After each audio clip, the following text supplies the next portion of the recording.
Wembanyama puts it on the deck, met with a number of different bodies. And then a whistle and a foul. I think they did a great job having a scheme defensively.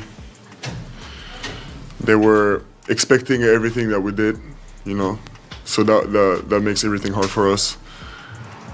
I think we need to be more onto it in the future.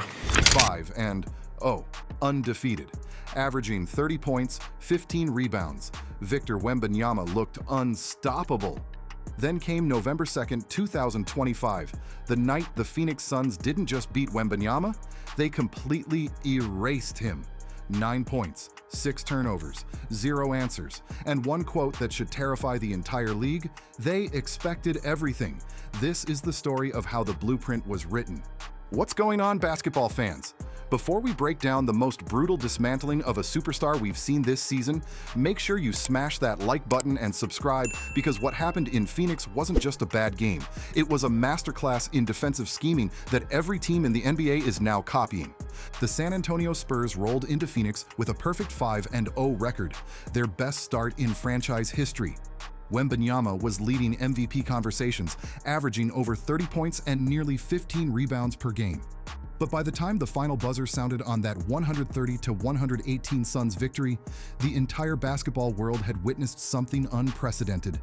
The alien finally looked human. To understand how devastating this loss was, you need to understand just how dominant Wembanyama had been. Through the Spurs' first 5 games, Wembanyama was averaging 30.2 points, 14.6 rebounds, and 4.8 blocks, leading the entire league in rebounds and blocks. He wasn't just playing well, he was putting up numbers that had analysts talking about MVP candidacy in his 3rd season. Just days before facing Phoenix, Wembanyama had dropped 40 points and 15 rebounds on the Dallas Mavericks in just 30 minutes. Kendrick Perkins didn't hold back, saying on X, the Spurs might have to pay Wemby 5 years, $1 billion in all cash. Against the Brooklyn Nets, he was equally unstoppable. Nets guard Cam Thomas could only shake his head after Wembanyama's 31-point performance, saying he gets the ball in certain areas of the paint, and there was nothing they could do about it. When asked about getting dunked on by Bam Adebayo, Wembanyama's confidence was sky high. No, getting dunked on is part of the game. It's until it's not the case, I'm gonna keep going. Until I'm getting dunked on more than that block shots, I'm gonna keep going, but none of us gonna live to this day. That's not cockiness. That's a player who genuinely believed he was unguardable. And heading into Phoenix, he had every reason to believe it. But here's what makes this story fascinating. Before the game, Devin Booker himself acknowledged what they were facing, saying, "It's something that we've never seen before. We'll see tomorrow. But I've already watched his highlights and we've never seen this." The Suns knew what was coming. They studied the tape, they prepared. And then they executed one of the most complete defensive performances against a superstar we've seen in years. So how did they do it? How did the Phoenix Suns, a team that came into this game ranked among the league's worst defenses, completely neutralize a generational talent? The answer lies in the genius of first-year head coach Jordan Ott and his staff. The Suns decided to guard Wembanyama with Royce O'Neal, a smaller defender, to start the game, and had Mark Williams shade to help down low when necessary. This wasn't conventional. Most teams put their biggest defender on Wembanyama and hope for the best. Phoenix did the opposite. Analyst Eamon Castles broke it down perfectly. While Dunn didn't spend a ton of time on Wemby, he held him to 0 of 3 shooting and forced a turnover. This was a true team effort. The Suns used ultra-physicality from Ryan Dunn, Royce O'Neal, and Mark Williams to prevent Wembanyama from gaining clear post position inside.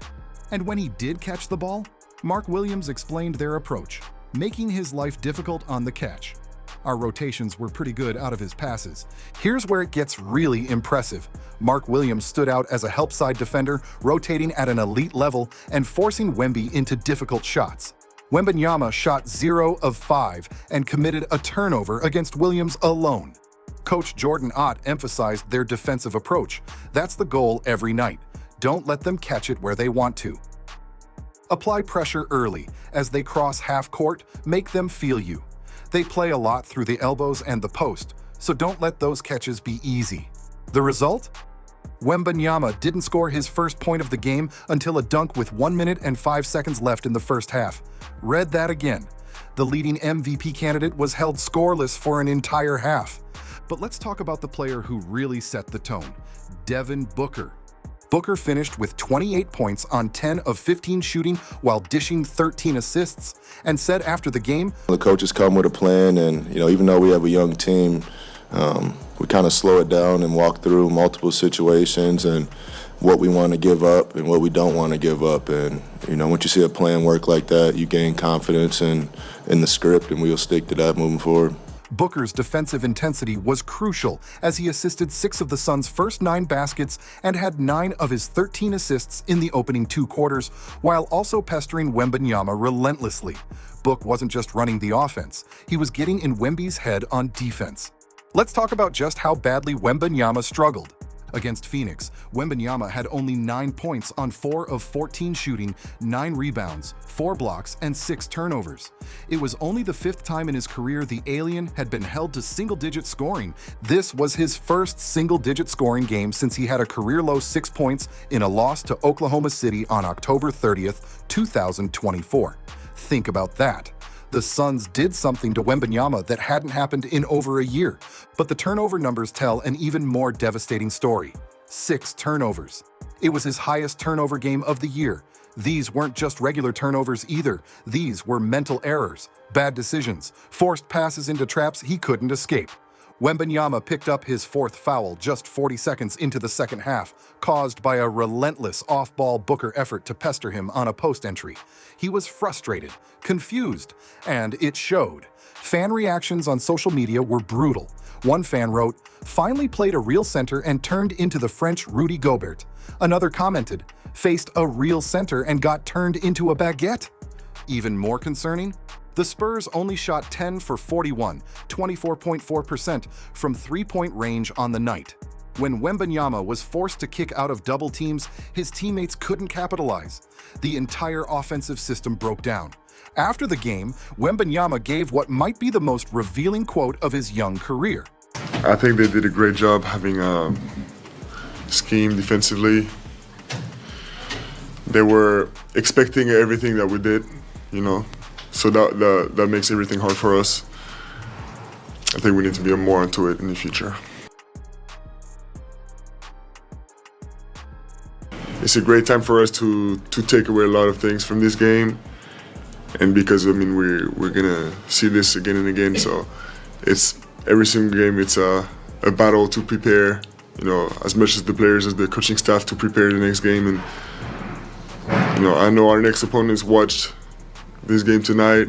And they're gonna take some things away from this game as well. So we have to, the preparation starts now. Let me translate what Wemby just said. The Suns completely downloaded his game. They knew his tendencies. They anticipated his moves. They were 3 steps ahead of him mentally. This isn't humility. This is a confession. This is Wembanyama admitting that Phoenix had cracked his code so thoroughly that he felt helpless.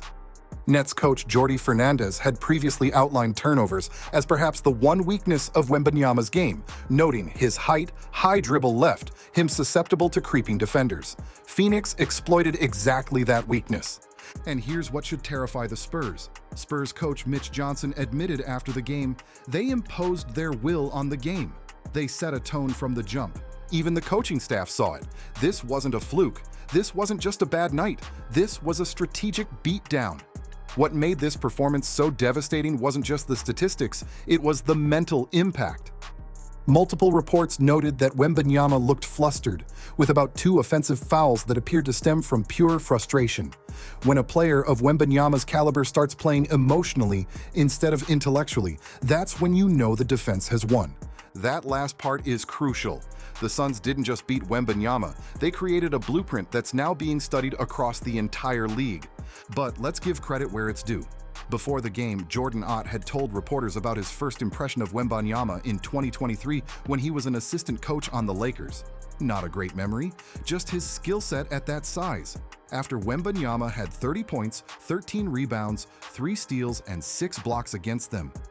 Ott knew exactly what he was dealing with. He'd been burned before, and this time, he made sure it wouldn't happen again. The defensive effort was spontaneous, yet calculated.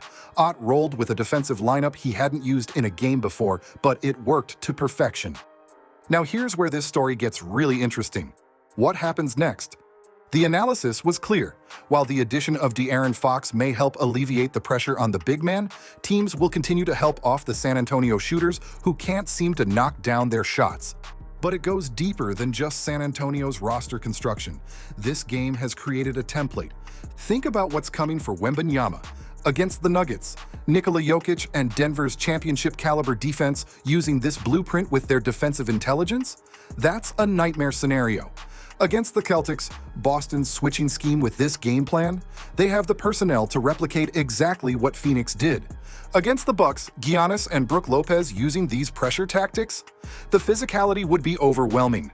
Basketball analysts noted, it's worth wondering if this strategy is a one-off or something that other teams can replicate. Throwing a smaller player on Wemby and having a big man roam on the help side is easy to replicate. And here's the scary part for San Antonio. Despite his enormous size, Wemby was clearly caught off guard by being picked up by smaller defenders. When you're a smaller defender, you can be very disruptive with bigger players by getting low and physical. Let's zoom out for a moment and add some crucial perspective. Spurs rookie Stephon Castle put it perfectly. We kind of needed this. We were starting to get a little comfortable. It was a wake-up call. I'm happy to see how we respond. That's the maturity you want to see from a young team. Acknowledgement, accountability, and readiness to adapt. The perspective from analysts was measured. It is important to remember that this team is still young, and games like this were bound to happen. Every great player faces their figured-out moment. Michael Jordan had the Pistons' Jordan rules. LeBron had the 2011 Finals collapse. Kobe had early playoff struggles. This is Wembanyama's moment. The difference between good players and great ones? How they respond. Castle added, "We put a lot of work in. It's been showing so far. We had one drop-off in one game, but we've got to get back to being us." But here's the cold, hard reality. A Spurs reality they've accepted is that Wembanyama often has to play a deep drop behind ball screens due to limited mobility, even with all that alien-like agility at his freakish size. That's a coverage Booker and other elite guards will tear apart. This isn't just about one game. This exposed a fundamental limitation in how San Antonio has to use their superstar. Let's talk about what this means for the broader NBA landscape. For Suns fans, the performance was transformative. This team is evolving in more ways than one as their defense isn't an afterthought anymore and can now be a massive part of the identity. But it's bigger than just Phoenix feeling good about themselves. As the Suns' PA announcer Vince Marotta noted, Victor Wembanyama highlights didn't lead SportsCenter Sunday night.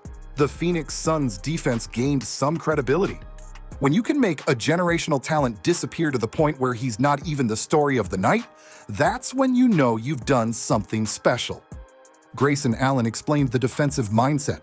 A big level of it is your activity, but also your discipline within that activity to be physical but not foul, be active and flying around but be in the right spots. That's championship-level defensive philosophy, and they executed it against the most unique physical specimen the NBA has ever seen. The betting markets reacted immediately. Lines shifted. MVP odds changed.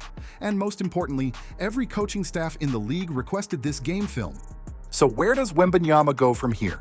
The good news? He's already shown he doesn't lack for confidence. Remember that quote about never getting dunked on more than he blocks shots? That mentality doesn't disappear after one bad game. The Spurs situation is clear. Wembanyama will be afforded a new challenge every time he steps on the floor. The question is, can he develop counter moves to this blueprint fast enough? The encouraging sign? When Wembanyama was aggressive enough in immediately hunting for his shot on the catch, he could still be effective. The problem was, he got too passive, too hesitant, too caught up in making the right play when sometimes the right play is to impose your will. But let's not forget who's coaching him, Greg Popovich, the same coach who developed Tim Duncan into a master of adjustments over 19 years. The same organization that turned Kawhi Leonard from a raw talent into a two-way monster. If anyone can figure this out, it's the Spurs. Here's the bottom line. On November 2nd, 2025, the Phoenix Suns didn't just beat Victor Wembanyama, they exposed him. 9 points on 4 of 14 shooting, 6 turnovers, 0 solutions, and a quote, "They expected everything," that will echo in scouting meetings across the NBA for the rest of the season. Jordan Ott and his staff wrote the blueprint. They proved that even a 7'4" generational talent with unprecedented skills can be neutralized with the right game plan, the right personnel, and perfect execution. Every team is watching. Every coach is taking notes.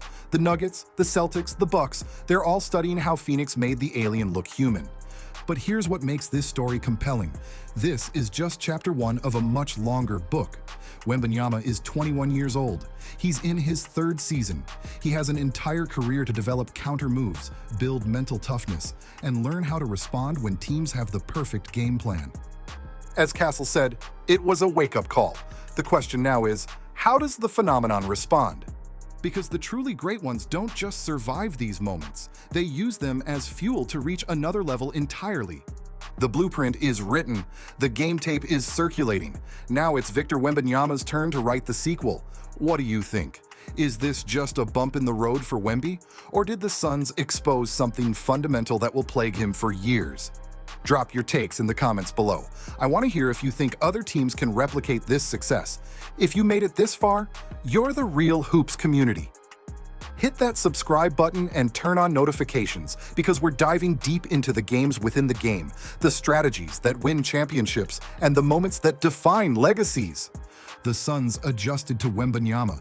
Now the entire league is watching to see how Victor adjusts back. This is chess, not checkers. And the next move? That's going to be fascinating to watch.